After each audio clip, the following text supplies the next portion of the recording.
नमस्कार, आप देख रहे हैं राजस्थान मरू उड़ान गांव ढाणी से शहर तक। आज के मुख्य समाचार। भारती के चरणों में छत-छत नमन वंदन करके भारत की इस बेटी की पहचान बताते हुए कि ऐसी वैसी ना समझो के यूं ही बहल जाऊंगी, कि ऐसी वैसी ना समझो के यूं ही बहल जाऊंगी। मेरी बातों को जरा गौर से सुनिएगा, मां भारती की आत्मजा हूं तो शब्दों से खेल जाऊंगी। नमस्कार, सम्मानित मंच को मेरा सादर प्रणाम। परम आदरणीय अध्यक्ष महोदय, मंचासीन समस्त अतिथिगण और बाहर से पधारे हुए मेहमानों, मेरे प्यारे भाई और बहनों, मैं मोनिका मॉडल स्कूल सिवाना से आप सभी का इस मंच की ओर से हार्दिक स्वागत अभिनंदन करती हूँ। साथियों, जैसा कि आप सभी को विदित है कि आज हम भारत का 79वां स्वतंत्रता दिवस मनाने हेतु यहाँ एकत्रित हुए हैं। ये सर्वविदित है कि आज ही के दिन अर्थात 15 अगस्त 1947 को हमारे भारत देश ने अंग्रेजों की दास्ता से आजादी पाई थी।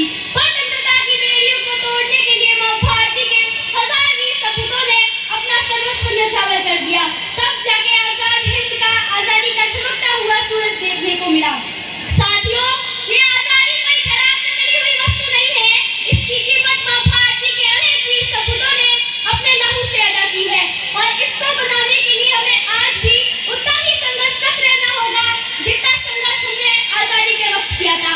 हाँ, वो बात अलग है कि वर्तमान में संघर्ष के मायने थोड़े बदल गए हैं। ये कोई लेखिक बात नहीं है, ये बात प्रमाण है हाल ही में हुई एक अमानवीय कायराना दिखांतिका की, जो एक काले दिन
देशभक्ति